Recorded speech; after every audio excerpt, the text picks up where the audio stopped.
No, what are you talking I paid about? 2 wastes. No, no. Okay. If Magic, I'm gonna yell. I'm gonna fucking yell. If Magic didn't want us to have fucking waste, they wouldn't have given us waste, Tom.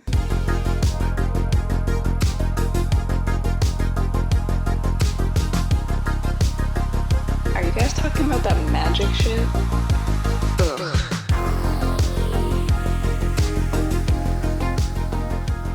Welcome back, you guys, to the Hard Part Podcast, where the hardest part is doing it in front of somebody. In front of somebody? Yeah. Like an exposition. Yeah, because we're not just doing this between us anymore. We've got another person in the room with us now. We have an interview today that will actually work because we figured out the bugs. Also, we had the huge jump in the production that we had going last time that cut everything in half. Again, thank you very much, production assistant. Yep. Or lead, rather. You don't have to switch when I say yep. Production department. Don't critique. This is early on in. I know. It's very, very quick, No, I was actually... Make people dizzy. I was actually curious as to, like, how valid we are in posting in the Women of Magic the Gathering Facebook. And then I was like, you know what? We've got women in our pod. We've got women in our operation here. Maybe not up front, but that's kind of more up to them. It's really funny that you're talking quieter. It's right in my ear. I'm trying to be more conscientious of how I talk. You were on me last time about this, too. It's because you were too quiet last time. Too quiet, so I turned too loud. No, you're not too loud. I turned up your mic this time. Oh, okay. So be louder then. Talk normal. All right, you heard it, folks. You're talking like an expose. I'm a little shy in front of the camera, Sean. But, so welcome back, obviously, everybody. We've got fun stuff this episode, finally. We're actually doing our interview, so heck yeah. We're going to piece it together. We're guerrilla warfaring this at this point. We're just going to cut and run. Yep. I think we had a really funny, probably in an outtake of season 1, where you had like a work call or something right in the middle of an episode. And I just left it. And you just yeah. Yeah, I just left it because there was no point in trying to remove it. Also, if I sound different, it's because I do sound different. I've been under the weather this week, I guess. He's been under the weather. I have been oh my god. But yes, anyways, before we get into our top down, because look at me trying to jump ahead of I was things. going to say, you forgot about our sponsors. I never forget our sponsor. You never do. Look how excited you are this season. I know. I could see you tallying it up again. Oh my god, yeah, 3 and 2 and... Oh. Yeah, I know. But Manapool.com is our sponsor for the show, as always. If you guys are looking for cheap singles in your area, go to Manapool.com.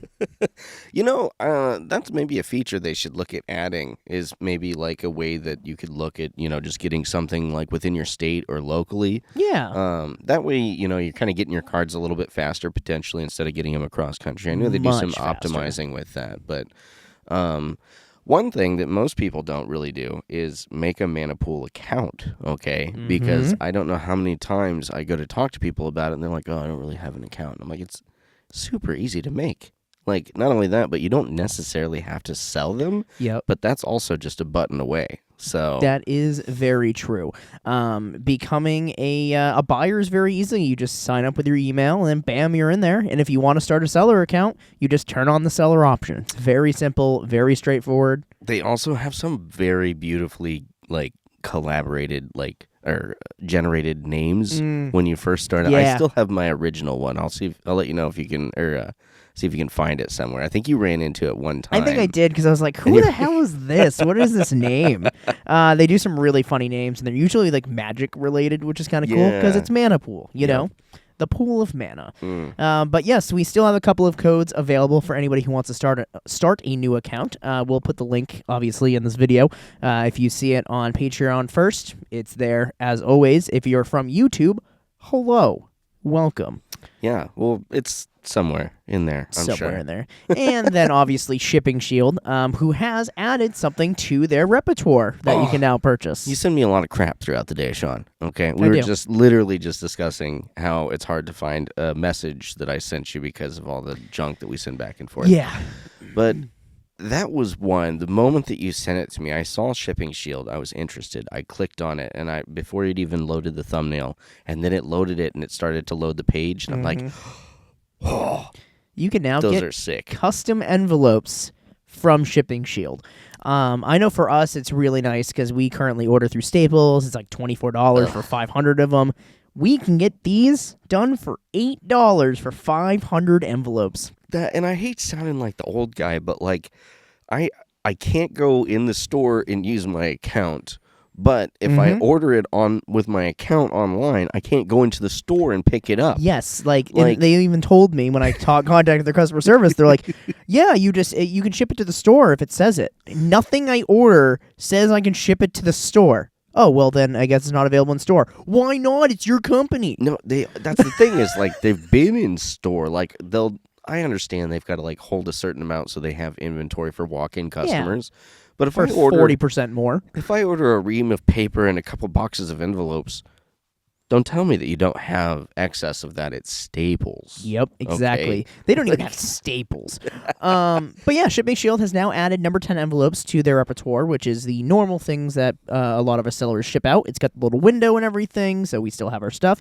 And you can get custom prints on it. That's over at ShippingShield.com. Take a look over there. And thank you, Greg. Really appreciate all that you do. Your little one-man operation over there. Oh, yeah. There's a collaboration going on, I'm sure. I There's mean, no way one man can do that much. I don't know. He's the only one who talks about it. So our top down for the day. Obviously, we're going to actually have Ellie this week. We did have them last week. The audio just didn't. I was stupid, and I used like OBS. Don't be hard on yourself, Sean. Sure. We're both having a great time today. I had my first Red Bull in like 4 weeks, like 15 minutes ago, so expect a roller coaster. I was going to say I had my second energy drink because Rye bought me two, and I had my second one today, and I'm just like, yeah, it's a lot. I've kept going, with some coffee and whatnot, but I've not really had this level of caffeine and sugar at the same time in my blood, so. Yeah, I went from 0 milligrams of caffeine to 200 today, so. But yes, we're going to have Ellie on here again, officially. So if you're looking at the top down, obviously you will see the Who's That Guest, which is going to be Ellie, who is represented by a kiwi who's cut in half, and it shows a kiwi. I thought that was pretty fun. That is pretty fun. We're going to be... Jesus Christ, there's a lot going on here. What's happening here, Sean? There is a lot. All right, so bottom left, that's Ben Bateman, obviously. Yeah, we're going to talk about him and about creators in general. Yes. Okay. The good, the bad, the ugly, and everything in between. Yeah. Obviously not slandering creators as we're creators ourselves, right? But we're going to be talking about things that the community... because this is the community season, the community has brought up. We're going to take an objective look and hopefully bring both sides to light and have just a discussion about it. I mean, what's possible, what's not possible. Yeah, we're definitely not going to yell at each other at some point in this episode. Never. We don't have differing opinions on this. Shut up! We're going to be talking... See, I sneezed earlier, and I think I blew everybody's ears off. Yeah, that's why I moved the mic away. I know. Because I'm... But you're like, talk louder, and then you invite me to a yelling match. We're going to be talking about, there's a foundry in the upper, I don't know what the hell, is that a beluga whale? It's a soul foundry. Oh. Do you know what soul foundry does? No. Well, that would be our hidden keyword. Oh, then I guess I'm screwed. We're going to be talking about, Rocky Horror, Dr. Frankenfurter, and folk dancing. Is that going to be, what is this, the custom card stuff? Well, more just like, again, I want to talk about some of the IPs that we haven't gotten to. I want to talk about, there's a lot of different IPs that I've heard recently that I don't know, like Elden Ring, I think I know about by association. Yeah. But I don't know what it is. Elden Ring's pretty cool. And then upper right-hand corner, that's our deck tag. That is our deck tag. That's our group hug for the week that we talked about a little bit last week. Because obviously, like we said yesteryear, the community this month is we're doing group hug stuff. And even if it's good group hug or bad group hug, we're still doing group hug. Group hug. Because everybody's got a touch This is going to be a very, very happy This is going to be very happy. group hug. Yes. Do you like playing Magic, Sean? Do you like hugging multiple people because you have a lot of arms? We're going to play lots of Magic. We're going to play lots of Magic. Lots. To start off, as I'm getting our guest ready here, let's talk about the creator stuff, the Ben Batemans stuff. What you brought up. So I'll let you start it off because I think you have a direction you already want to go on this. Yeah, and that was more just in I think that a lot of people like on the base level don't really have a good concept of what it takes to like affect the market on trading card games or collectible card games. I think that there's a lot of assumption that's had on stuff like that. But again, we've talked about this on the show before, like people trying to do buyouts, people trying to, find a cheap card on the reserve list and buy as many as they can. Manipulate the market in some way. And it doesn't really, the math just isn't there to do it unless you have too much money to really care about something as frugal as that. Yeah, it's like we know our lobster guy. We know that he is still single-handedly trying to curve the market on Ragost. Over 2,400 lobsters at this point. Crazy. And I believe that he has a fan who's really kicked us out of the running at this point, who's the fan's at 800 as well. Yeah. So, and I know that there are other people, he has thousands of interactions on a regular basis, and just doing the same song and dance for this one card. So, Wizards, take a page out of this book. Yeah, if you want to juice something for money. Something, man. I mean, he's been hyping up your boy. He was already going to be pretty popular because people liked the fact that it was a lobster, right? It was our first lobster commander. And then you did nothing else with it. And he's literally been playing the same drum since EOE. Since EOE. Before EOE, technically. Yeah, Way to go, Sanford Days. Keep it going. Days, you're the OG lobster boy. Yep. But then there's other things on Reddit. I was perusing recently, and Ben Bateman had really poor timing with a couple of videos. So he first made a video talking about. He does a lot of videos like this card's gonna spike up in price. And when somebody on the caliber of his fame, right, says something like that, believe it or not, people do shift and gravitate towards it. Yeah. So there's a couple of cards that... I was going to say that is the situation where, one person can't affect the market. Multiple people or people with a platform, that's a different scenario. Yes. Especially ones that have a platform within the space of Magic players. Yes. And so he made that video, and a couple of cards he said that were going to go up in price, went up in price. Somebody on Reddit called it out. A couple of other creators also made videos calling it out. Specifically Ben by name, because they're this card's worth a lot of money. I'm gonna pretend to be every content creator right now saying you need to buy this because it's gonna go up in price. And then a day later, after this circulated fast, all over Reddit, everybody was talking about the make fun of video about it. Ben posted a video about market manipulation, and then everybody else trash that video because it's it seems like he heard us, because it's just really bad timing. It is, and I think that that's good or bad necessarily. I mean, people are talking, so whether or not it ends up panning out for him in the long run, it is definitely splashy. That being said, I feel like this again comes on the heels of the other video where he was talking about transitioning from his 9 to 5, which was unfortunately job. Yeah, I was gonna say, I think that there was, and I understand that he wanted to bring a certain gravitas and a certain level of respect for the position, but at the same time, I think when he's speaking to a bunch of nerds about being the president or the vice president of a toy company, of a nerd company, and then moving on to the other dream job, it leaves a sour feeling in a lot of people's mouths that are struggling trying to make it up, and I get that. Again, we've been doing this grind for a little over, actually, 1 year this episode. Look at, oh, man. Yeah, that's where it's at now. Holy shit. That's wild. Anyways, we're, all out here doing this grind in one way or another.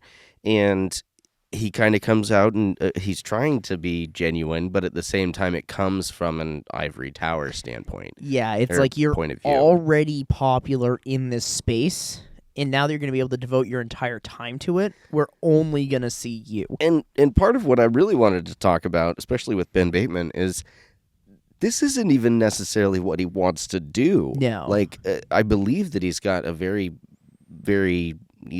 I don't know if it's lucrative, but it's definitely taken off in some form music career. Mm-hmm. And that seems to me to be like his major passion. Yeah, he really his music's not bad. I've listened to it. Yeah. Like he's got a good voice. It's not my jam, but at the same time, like I can't really fault it. I see it's got a market. Yeah, like, that's how all music is. There's always something for everybody. Mm-hmm. And I'm wondering if he's gonna do the Disney Channel thing where they all start off as actors and they're like, "Well, I've got a platform now. Here's my music. You're gonna listen to it, and it sucks to be you." Honestly, if he could even stay in the same genre, but if he just did Magic the Gathering music or music that like was mildly Magic related, yeah, I'd listen to it. Yep.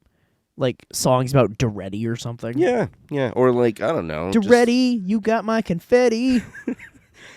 Have you listened to his music? A little bit. Okay. I was going to say, I don't think that's really on the same tune. Maybe he's got to switch his tune up. Maybe. I don't know. But really the point that I was going for is, he's feeding us, all of this stuff and then immediately gets a bunch of backlash for it. And I think a lot of people just boil it down to, again, like the least common denominator. Like, oh, he's just grubby and money hungry and he's manipulating the market of the Magic cards and then we have to pay it. What did he say to buy again? Because I'll get 4 of them. That's probably a lot of the people that are, the ones that are going out and trying to buy these cards right after he says that they're good. And it's that's like, not playing the market. No, it's like the card that from Bloomborough, the owl that when we first opened it, I was like, this card is phenomenal. I don't know why this isn't seeing play. Didn't have a spot yet. And that's then, why. Yep, and then he said something, and it went up 180% like that day. Yeah, that was a presumption about Lore when eclipsed, wasn't it? Yep, and it worked. It was exactly right. Well, it was good. It's very good. It's Maha. Maha. There's an old Nickelodeon thing for you. But it's one of those things where I called it forever ago, but if we had a platform at that point and I said something, it might have done something. Who knows? It'll be really weird to see if in a year from now we have enough of a platform where we'll be like, you should buy this today, and then everybody's like, screw that guy. But you know what? Let's do it. Well, I was to say, we're going to talk to somebody next week who actually does MTG Finance, and maybe they'll have a little bit more input on that, and again, how feasible that is and whatnot. So that'll be really exciting. To be continued. To be continued. However, this week we are going to be talking to Ellie, which I will get connected in here.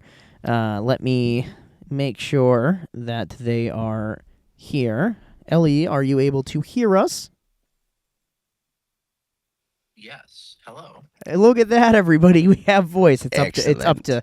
As you can see from the camera, we're doing it the ghetto way, because it just made more sense. Because Discord's being weird for some reason, but that's okay. It works on the phone. Discord? Weird? What are you talking about? Right. But yes, thank you, Ellie, for officially joining us this week. Right. So we're gonna do what we did last week. We're gonna ask you some questions about community, right? About things that you've seen in the community, what we've seen, and everything. And I really wanted to start off with the first thing, right? You're part of the trans community. Ellie is trans, and Magic recently, since when we went to go to Final Fantasy release, it was kind of a not really culture shock, but it was different than when I was a kid going to pre-releases. Yeah. Because nobody was trans. It was all a bunch of fat old men and, like, fat teenage boys. And if there was a girl there, everybody would get sweaty. And now it's an entirely different thing.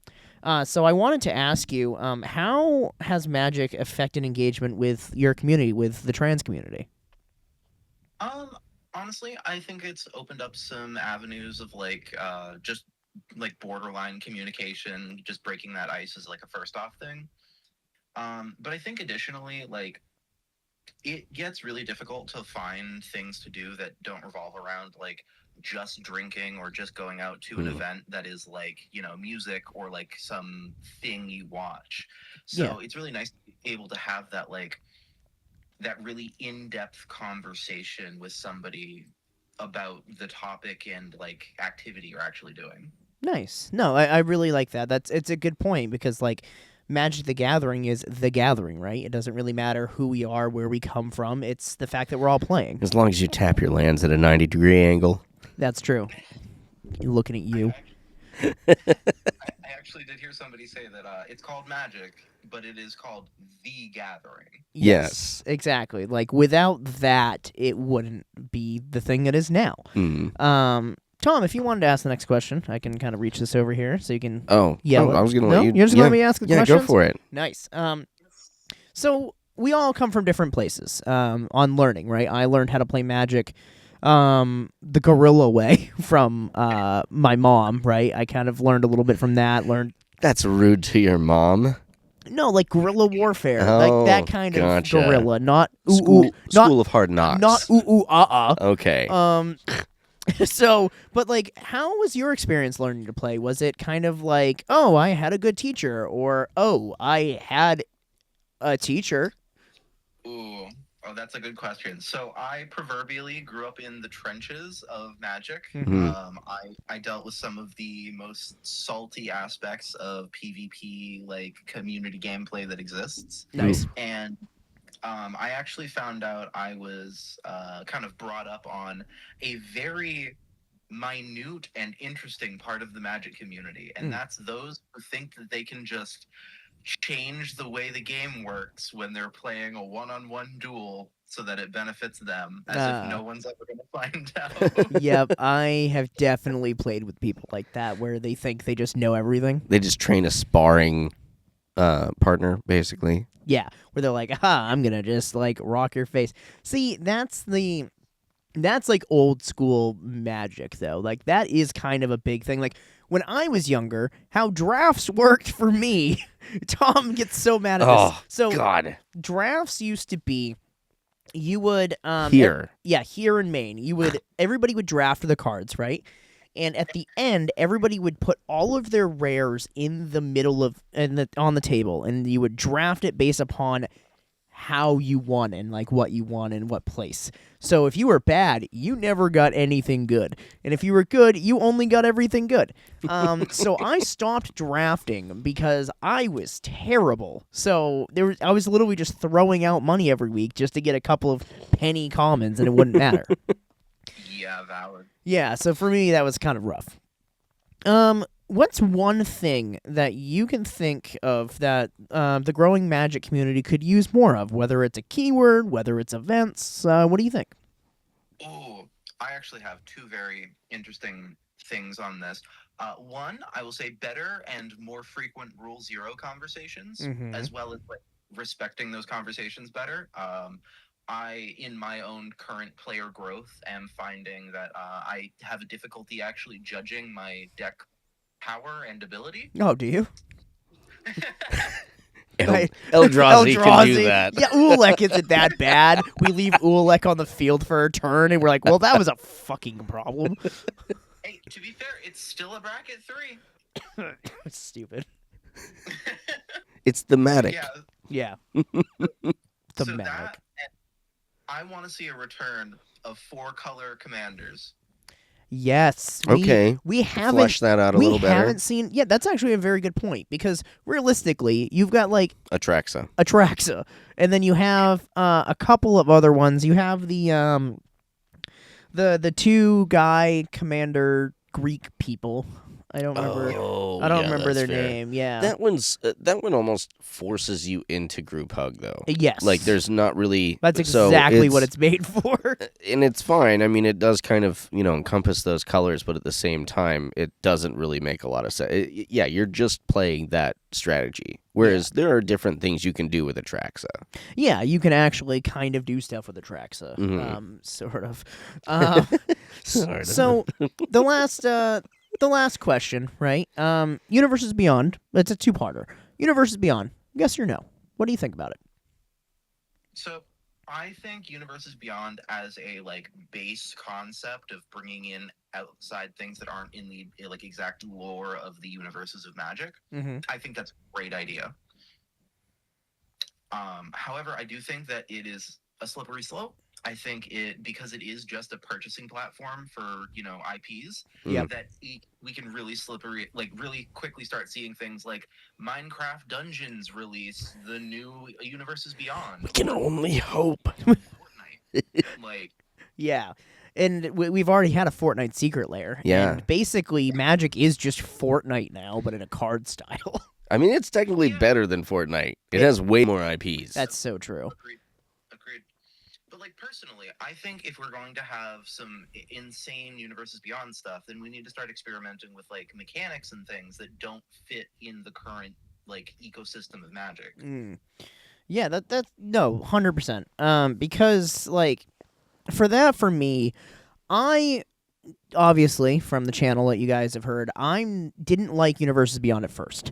I liked the idea that Universes Beyond was kind of its own separate thing at first. Yeah, it didn't affect Standard. It didn't have any of that. The Warhammer stuff, the Time Lord stuff. You didn't have to pick it up to actually be able to play with other people. Now it's like bottlenecking you into you have to buy this to stay competitive. You have to buy this to play in Standard. You have to play Spider-Man in order to compete. Yes. Oh yeah, the TMNT 5 card combo is like the cheapest and most efficient version of that combo that exists in Magic to this day. Exactly, and the professor made a really good video recently talking about can you skip turtles if you're a Standard player. And long story short, you can't because there is playability in there that's actually kind of needed. And that's the part for me, like, I love Universes Beyond now. I like the things we're adding, but I don't like the fact that it is bottlenecking into, you have to do this now. I think if they left it as its own separate entity, it would have been fine. Or reality fracture it into the universe. But they've already said they won't. And then the final part of the two-parter question for you, Ellie, is what Universes Beyond do you want to see personally? Okay. So I've actually thought about this, and I think this is the one that is going to make the most money and make the most sense. So throw everything you're thinking out the window. We need Bionicles. Yes. In Magic. Dude. Okay. No. Yeah. Yeah. There are a few. We got creatures. We got like weird mutating shit. There's artifacts, weapons. That would bring back Mutate. Yeah, it would bring back Mutate hard. Did you know that the song Move Along by One Republic is the theme song for Bionicle and the Golden Mask? That was the introductory to that song. It was the theme song to the commercials for that movie. I mean, I don't believe that, but I believe that you'd know that. Okay, that's rough. But no. They did purchase the rights to that song. They did. Nice. But no, that would actually be really, really good. I agree with that. For me, everybody's been circulating it around, and it's Dragon Ball. Dragon Ball would do so well. You could have a serialized of each of the Dragon Balls, and you can make a thing that makes it so you can do something if you have all the Dragon Balls, like a wish. So it'd be a new Power 9. Yeah. So we could definitely do that, but I want you to know there would be a lot of Magic players that would be very into that, but there's a lot of non-Magic players that would be jumping into the Magic world, and they're, I feel like, a little bit more along the lines of One Piece players, not Magic players. Yeah. Yeah, I think so that's the danger sometimes of... Any anime IP would just do well, though, because look at the anime art cards we get. We have the whole new Strixhaven bonus sheet now that they use the Japanese art style that people absolutely love because it is kind of that derived towards anime style. Yep. Oh yeah. And I mean, I haven't run the numbers, but I could probably find a poll or do a poll. I bet you like more than 70% of Magic players watch anime. Oh yeah. So making any sort of anime IP would just do numbers. Maybe not religiously, but they've all got something. Princess Mononoke or Mononoke? Yeah, that's what I said. That's not what you said. Yeah. But Princess no. Mononoke. But thank you, Ellie, for joining us. We do really appreciate it. Thank you for doing this again. Yeah, thanks, definitely. Absolutely. But yeah, we'll talk to you later, and thank you for joining us. Absolutely. Talk to you later. Bye. Well, that finally went through It properly. worked! Look at that, guys. We did it! Yeah, 1 year! I just figured that handing your phone back and forth could lead to droppage, and it's concrete, so... Yeah, that would kind of suck. Yeah. Next week's interview, I will have you hold the phone, and you can direct that interview. Yeah, I was going to say I'll take care of that one. Yeah. I still haven't figured out the logistics on how we're going to do that, but we'll... Probably Discord. Well, again, just Yeah. like that. That's Yeah. not a bad idea. It works. Yeah. It's, maybe I'll even get us a phone stand so we don't have to hold the phone the whole time. Not a bad idea. Kind of like when people play guitar, they put the mic up to it. Yeah.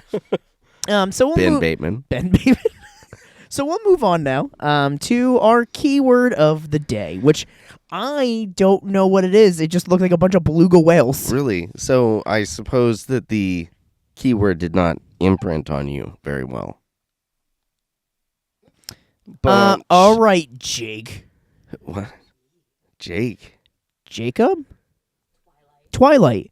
Oh. When he imprints on Bella's unborn daughter. Oh, yeah. You Well, no. imprinted on my child? I think she was born. Oh, okay? yeah, she was a born. baby. But she still... And that's not how that works, okay? Oh, all right. Is a lot closer than 523, okay? So that's all I got to say. Try younger. Remember, she had just graduated high school. Did she? Yes. Oh.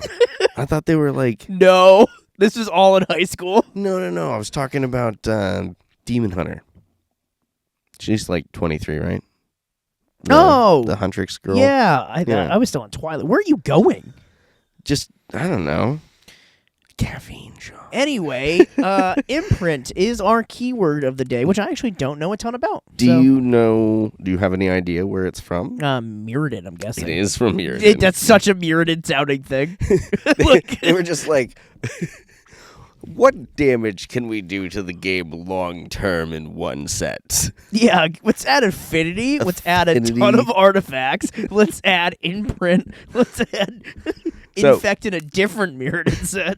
Imprint is a mechanic that was introduced in Mirrodin as a keyword ability. It was updated as an ability word in Magic 2010 rules, and thus then officially reintroduced in Scars of Mirrodin. Mm-hmm. Great set, by the way. Probably one of my favorite sets. That's interesting, though. Tell us more. Because it's the first one that I know of that started out as a keyword and then was retired to an ability word. Oh, that's interesting. Usually we see it going in the other direction, I believe, or they just make it an ability word and it's for flavor. That's true. There is a lot of ability word flavors now. So, like I believe sweep is just an ability word. It's just an ability, and there's a ton of ability words in Final Fantasy and Turtles and all Universes Beyond. Some abilities associated with the imprint ability word are triggered commonly by entering the battlefield, and some are activated abilities. But both exile cards from the same zone, all cards with the imprint are permanents, and all cards with imprint are permanents, and all have a second ability that refer to the exiled card in some respect. So basically, you could. I'm glad you didn't choose the mirror that has imprint, because I would have known what it is. or the mocks. Yep. But so it's really nice. It's especially nice in our deck tech today, where we do some pretty nasty stuff Our with imprint. insane deck tech. So, remember how we said group hugs can be fun. They can be not fun. They can be not anything you thought it was going to be. Or what if we made it so we didn't stop the game ever? Ever.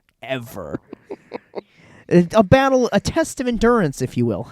Magic card drop. Dun dun. I thought about throwing that in there, but again, we don't want any win cons. Nobody wins. I thought about throwing Divine Intervention in there, but tying is great, but that still ends the game. It does still end the game. That is correct. So we're definitely going for hopefully what I've made to be kind of a locked loop, but at the same time, if it's not, it's... Locked loop? Yeah, locked loop. It sounded like you said lube.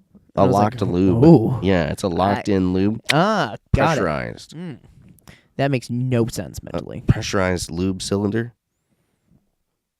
What are you doing on your spare time? It's Don't take it out. it's heavy machinery. It's Caterpillar. They use hydraulics with hydraulic fluid. It's like a gel most of the time. Okay. So Deck Tech is give it to him, Tom. Give him all of your arms. Have you seen the Deck Tech? I haven't looked at it yet because today was I wanted to go into this blind because I wanted to be just as mad at you about this as everybody else will be. Let's see here. Here he is. He's going to do the old man thing where he's tippity taps for a minute. Well, I had to do the old man thing of responding to my daughter again because she now is reaching out to me. Said maybe we're recording right now. Maybe it's Monday. So anyways, Deck Tech. We Ellie inspired this Deck Tech. They did. Ellie did inspire this Deck Tech. It was a conversation in the living room that we were talking about. We're trying to make really silly group hugs this month, this season. And one of Ellie's regular decks is Ulamog, which is not that bad. Somehow a bracket 3? Technically it's a bracket 1 because it's a flavor deck. That's fair. It does stick pretty hard to the flavor. Yeah. Remember, you can play an of Emrakul hating that deck. The flavor is hating that deck. Because if you haven't played against Eldrazi, you will want to shoot yourself in the mouth. Oh. So anyways, if you're not familiar with the Fused Atrocity, Ulalek has a very interesting casting cost, where it's Wooburg, or for any one of the Wooburg, you can pay a colorless, specifically a colorless, not one of any color, so 5. So a waste, basically. Colorless. So it's the diamond symbol. Look at that diamond. Diamond, definitely not. I'm gonna put a blur over this anyway, just for the children. People are gonna think that you're making a penis face then. Penis face. That's this. Yeah, that's the penis face sign. No, it's not. I thought you were an Illuminati or something. Sorry,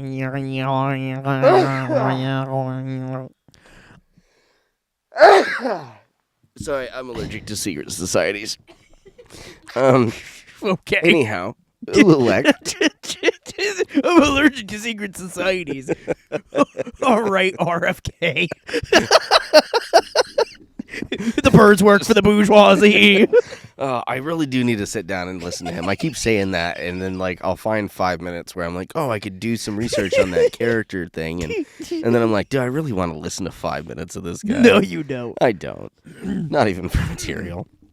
But anyways, Fused Atrocity is a legendary creature Eldrazi, devoid. So even though we have Wooburg in the casting cost, and it does go towards its color identity, it is in fact a colorless spell. So things like counter target blue spell will not work on it because it is dying, not blue. It's a 2/5, which is, you don't have to worry about that. But it does have, whenever you cast an Eldrazi spell, you may pay 2 colorless.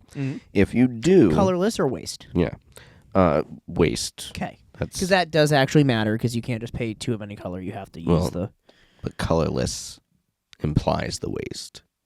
Not necessarily, because everybody says colorless when they look at the number, but that's not. I can appreciate that you're trying to dumb it down for the lowest common denominator, but I refuse to crawl to that level, Sean. Okay? It's colorless mana. Wow. So anyways, you can pay 2 waste. Thank you. That just sounds like you're just throwing 2 turds at it.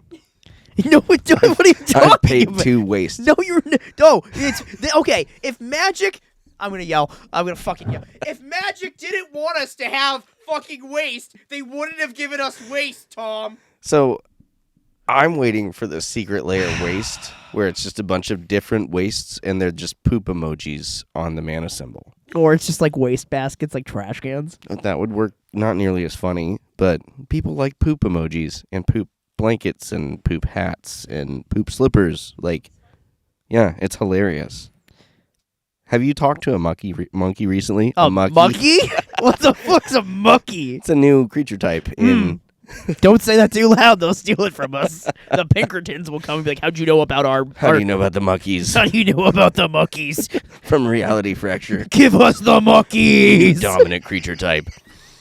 Okay, so we've completely derailed. It's the Beebles, but they're called Muckies. So, if you cast an Eldrazi spell, you may pay 2 waste. Thank you. Here we are again. Appreciate it. If you do, copy all spells you control, then copy all other activated abilities, or activated and triggered abilities you control. Oh. You may choose new targets for these copies. Oh. Yeah. Yeah, so just super copying all kinds of dumb stuff. Anything goes in Ulek. Yeah. Literally anything. So what we're looking to do with this deck... it says anything. It doesn't have to be an Eldrazi to copy? No, it has to be an Eldrazi. Okay. Well, so... Whew, that makes it a little better. If you copy... if you do, copy all spells you control, then copy all other activated and triggered abilities you control. So, no. If you can cast an Eldrazi with some other triggered or activated ability on the stack, then you can copy the triggered or activated ability as well. So, like if I play Firelord Azula, for example. Right. And you're copying something on that. Yeah. Great. Okay. So you'd get 4 copies by the end if you can cast an Eldrazi and pay 2 colorless. Which you would just basically play things that give you Eldrazi spawn because they're cheap, inexpensive. That was the stuff. original. That was the original plan for the original deck. That was put on by who was that? I've got him linked in here. So in that case, right? We now know that Ulek can do really disgusting things. What's the group hug for it? So basically, we've got a bunch of different stuff in here, like Queen, the rabbit wizard. So we can tap it to draw a card, or each player may draw a card. I actually, that is my next Azorius group hug I want to do, because they did a Year of the Rabbit print of it. That is friggin' stunning. Love it. I'll put it on the screen here, because it's one of my favorite arts. What is this? Glutch the Bestower. It's another fun one. I threw the Amitress of Woe in here, as well as the the one with Resurrection, with Demonic Tutor? No, that's the Demonic Tutor one. The other one. The one with Resurrection on it.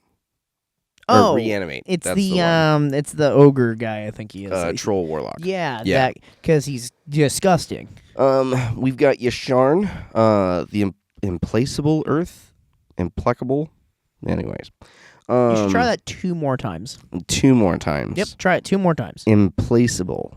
1 more time. Implacable. Sure. I'm just going to bounce back and forth between those 2. Perfect. That's all I got. All right. But anyways, February. The main thing with that one is players can't pay life or sacrifice non-land permanents to cast spells or activated abilities. That's really good. It is.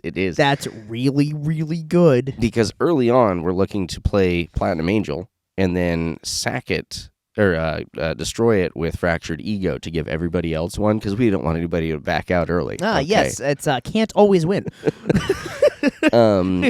We've got some copiers. We have a lot of, there's 7 or 8 mana doublers in here, which eventually you're tapping 1 mana or 1 land and getting 5 mana from it. Nice. So normal Eldrazi stuff. Exactly. All right.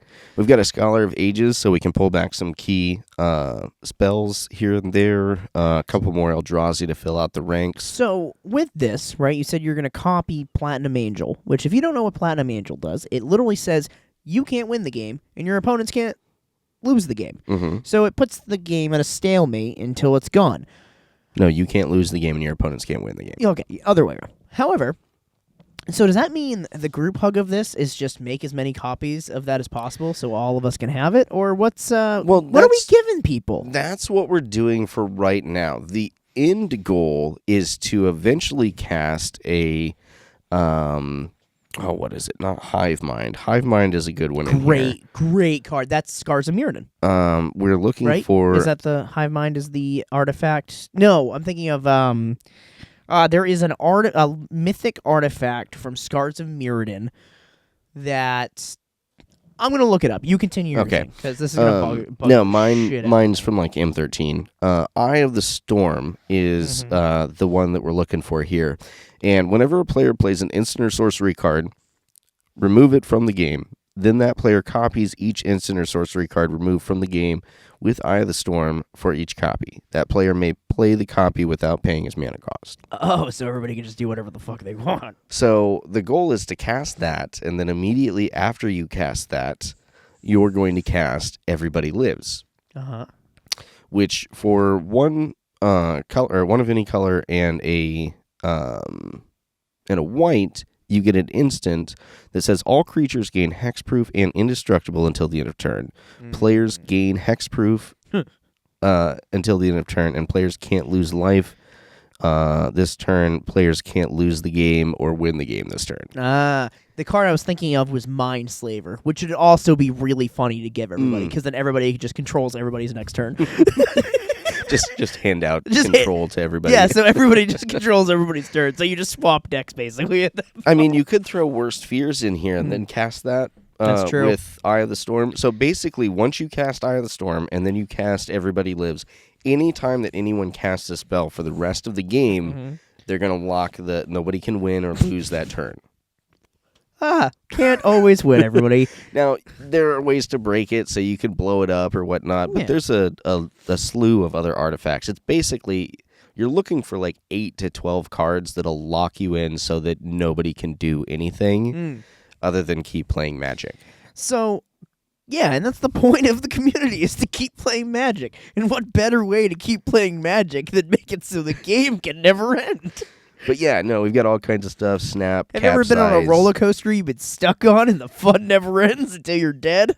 Welcome to this deck. Folio of Fantasies. No, yeah. Casual. Fancies.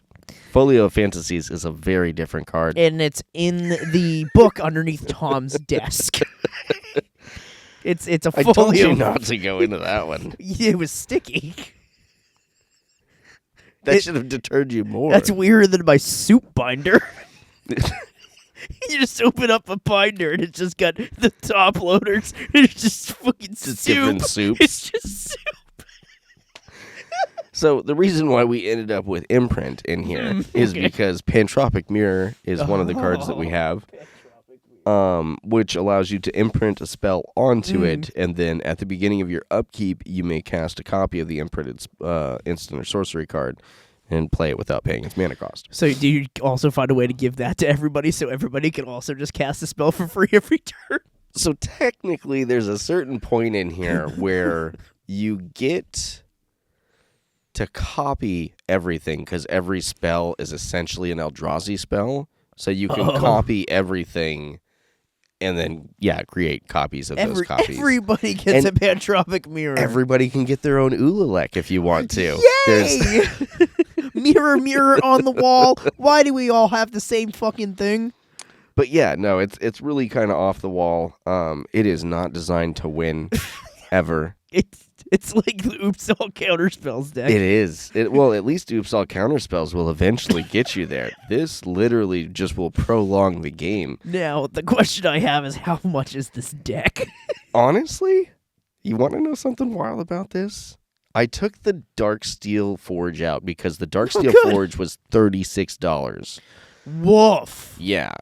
Well, it's Darksteel. Sorry, no, I kept Darksteel. I got rid of the Mycosynth Lattice because the encroaching Mycosynth is like $1 or something, 15 cents. Oh. And the other one was like another $30. But yeah, no, we're ringing in for Mana Pool at about $1.60. That's not bad to piss off all your friends. Yeah. So this deck you would primarily play in a pod, because people are very particular about their pods, and we have finally started going out and we're trying to play with other people, because when you play with the same pod over and over again, you all basically power creep into each other and you start to build decks to counter each other's decks, which is no fun all the time. So if your group is doing that, just play this deck, because then nobody can do anything ever, because, you know. That, and I'm sure that there's some trimming that you could do on the mana base. Do you hate when Johnny decides, I'm going to play this infinite combo and win the game every game somehow? Play Ulalek Group Hug and they won't be able to do anything. Never again. They can just not win. Just not win, yeah. So we'll move on to Rocky Horror Take 2, because I don't know why that's there. I'm glad that you read these things. The Take-Two was actually part of the Ellie thing that you missed You the first put it round. in between the thing on the It's graphic. at the end of Ellie. I'm going to show it right here again, because right here. See this little square right here? Sean, edit this here. It says it right here. Look at it. Damn it. Now I have to edit that in. Here, Sean, here's a shovel. Dig yourself into it and hit yourself with the shovel. Oh, make sure you edit that in too. Just don't forget to. Oh yeah, you could do a little. I have an animation. I am not editing that in. I have a clip of I Fly with a shovel. Fine. It's a PNG too. You could just throw them on the table. Fine. But no, what's with the Rocky Horror again? Well, again, I was just looking at some of those IPs that, like, did you ever see the show Sliders? I think we've talked about this a little bit. No, okay. It sounds like a sex thing, though. No, it's a pretty fun, like, multiverse show, which is kind of on point there. To the sex thing, or on point to what? I mean, I suppose. Rick and Morty is the only one that got out there with the whole like alternate universe sex stuff, and even that was in a dream universe. Welcome to the personal space show. Number 1, give me some personal space. Number 2, stay out of my personal space. Number 3, like your sister. Personal space. Your sister comes in and starts stripping for you. What? Did you not see that episode? No. That was the Scary Terry episode. Oh. And then they get into his like sexual fantasies, like the 3rd Inception level deep.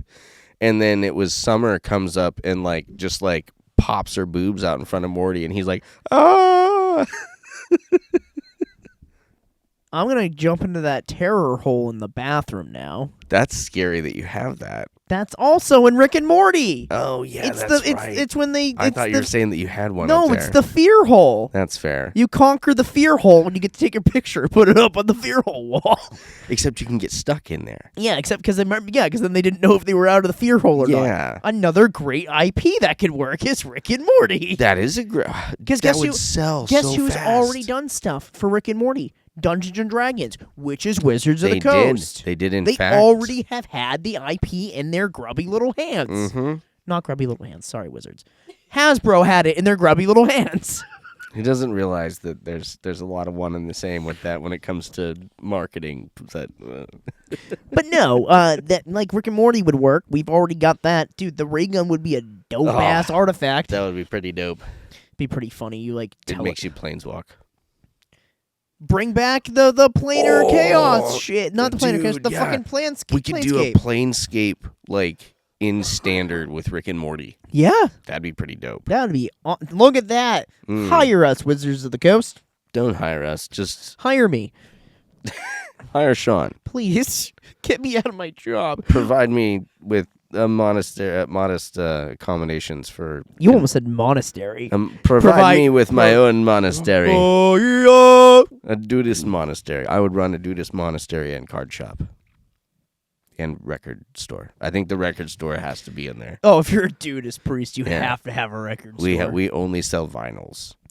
But not the ones anybody knows If you of. ask for a CD, we will kick you out of the store. It's only the vinyls nobody knows about. But no, that's like like Meryl. That's such a deep cut for me. It's like Meryl Streep. When we were moving out west, my mom had like 800 pounds of vinyls, and like I basically destroyed my truck toting these things through the Rockies. And then we go to unload the thing when we get there. And I'm like, they're like Russian Christmas songs. And I'm like, what is this? And she's like, I found them at a yard sale. You can't find those anywhere. I was like, because nobody wants them. Why is there 73 copies of this? It's really, for like, no joke.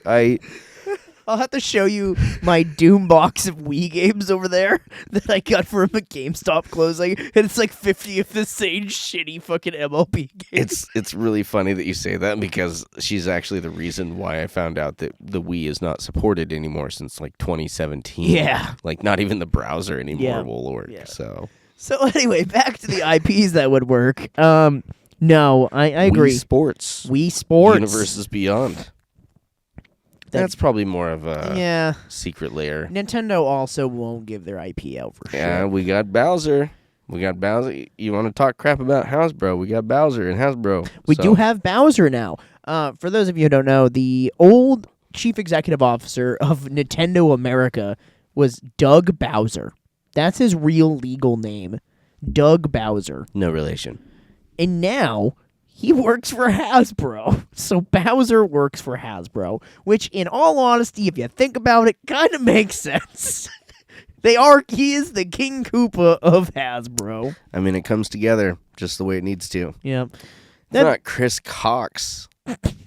Chris Cox Applesauce. All I'm saying is it's like $50 to get your name changed. And I don't know, like if I was going to be the head of a company, I think maybe Chris Cockerson or something, just change it up a little bit. Hugh Jass, are you here? Hugh Jass. Hi, guys. Welcome to my TED Talk. I'm Hugh Jass. The funny thing about that, though, is you do have to do some archaic stuff if you change your name. Like, did you know that you have to run an ad in the newspaper? Really? Yeah. Yeah, you have to run an ad in the newspaper for, 2 weeks that basically just says, hey, I'm going to change my name from this to this. Is anyone opposed to it? Yeah. It's kind of silly, but it kind of makes sense. Yeah. 70 years ago. When newspapers existed. Right, yeah. I think other than Rick and Morty and stuff, other than Dragon Ball Z, obviously, other than anime stuff, I would like to see. I was about to say Marvel's Iron Man stuff, but we're getting a Marvel set soon. Mm-hmm. So can't even say that. There it comes. No. I'm so sorry. Oh. Oh my. What do you think? We could get Conan the Barbarian. That would be dope. Would be legit. Oh, Masters of the Universe? That's Skeletor, dude. I would really like them to maybe, and I know this is wild because Wizards of the Coast and working with movies or any type of production apparently is fucking oil and water. But I'd really like to see them just start talking to movies and doing releases scheduled along with... Because, again, do you know... Have you been following the MCU at all? When are we getting Doom? Isn't it this fall or something? I think it's this fall. Well, because we're getting the new Spider-Man soon, which is supposed to give us information on Doom again. And we got for the first time in a decade, we didn't get... In 3 decades, we didn't get a Spider-Man movie last year. Holy shit, you're right. And we got Universes Beyond. They couldn't just time it to release this year with the Spider-Man movie releasing, or they couldn't have, maybe they didn't get a hold of it. You know what it's going to do is it's going to release the Spider-Man movie. Kids are going to get excited about it, and then they're going to see the Spider-Man cards on the shelves, and then they're going to buy it. I don't know the kids are going to get excited about this Spider-Man. That is very true. This Spider-Man looks dark. Good.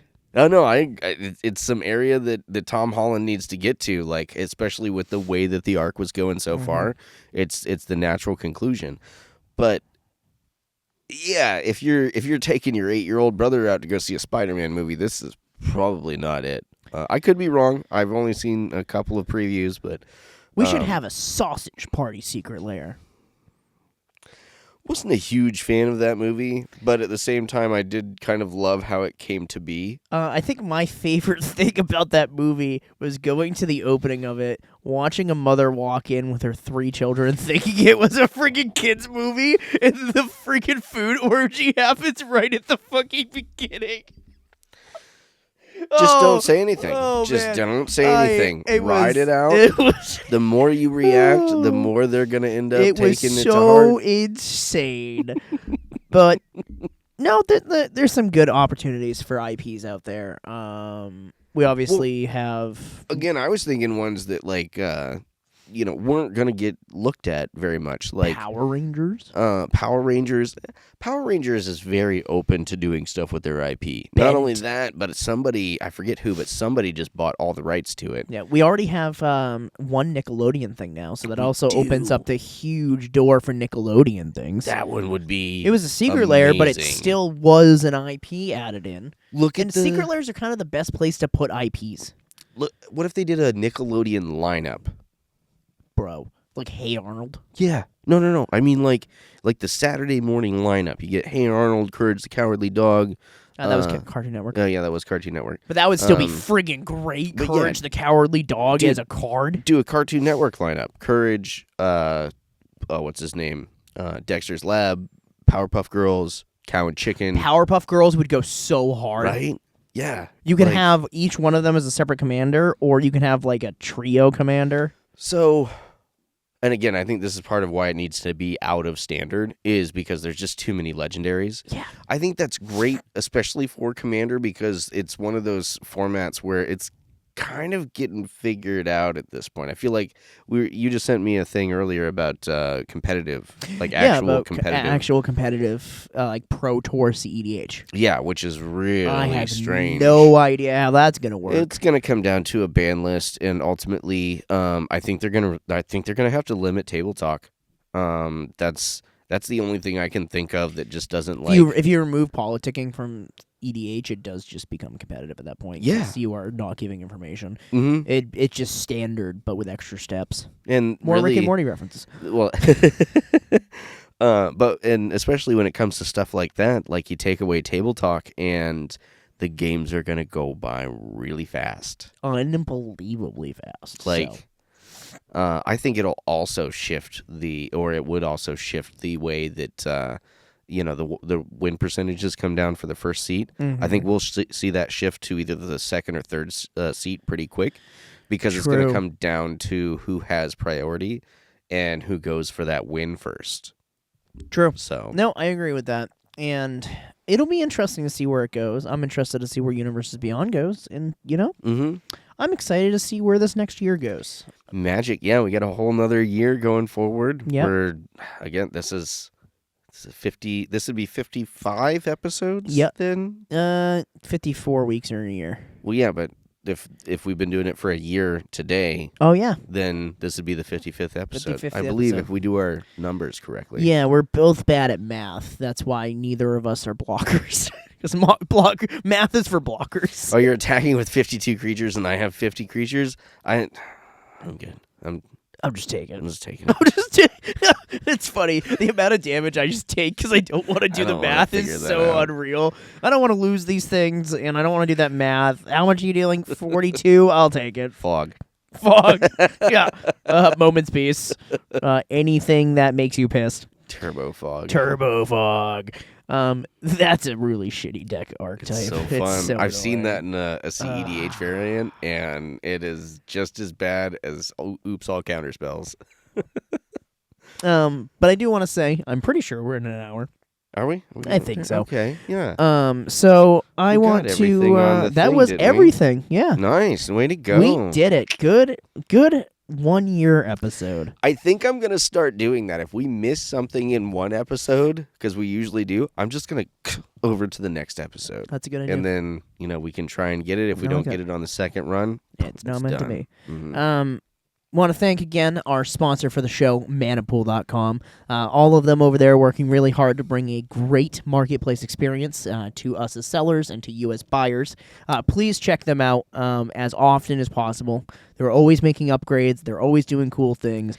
And they're just great. Yeah, I was going to say, just check out the website. I can't tell you how many times I've gone in there and there's a new feature. And I'm like, oh, this is way cool. It's not just on sorting cards, but you can grade cards. You can look at the different types of things that are selling from different sets. Do I want to buy a box of this? Let me see what's selling. Exactly. What's worth it on there. Yep, and the optimization feature is the best on the market. Indeed. And then thank you to Greg for also at ShippingShield always improving what you're doing out there, making new envelopes. I almost said that like a I love that. You're saving us a fair amount of money. I really appreciate that. We're going to be putting an order in right after we get back. As soon as we get back from Vegas, baby. And before the sign-off, I do want to give a genuine thank you to all of you who have watched us over the last year. This started off as just kind of a little passion project that Tom always wanted to kind of a podcast. I joked around because I am a 30-year-old man and I didn't have a podcast yet. But it was something that just came out of us just talking about our love of magic, us becoming best friends because of it, us starting a business, us starting a card store, us doing trips together. Yeah, So. Ben Bateman, start your business, then make a hobby. Get autistic with this, man. For real. Yeah. But thank you from us to you. The Hard Part podcast would not be happening if it wasn't for you guys. So thank you for joining us for Season 3, Episode 2, and we will see you guys next week. See you next week. Next year. Okay, so the real thing is we've got to figure out a sign-off before next week, because that's going to round the whole thing off. Go ahead. And Stop recording for me. you think credits are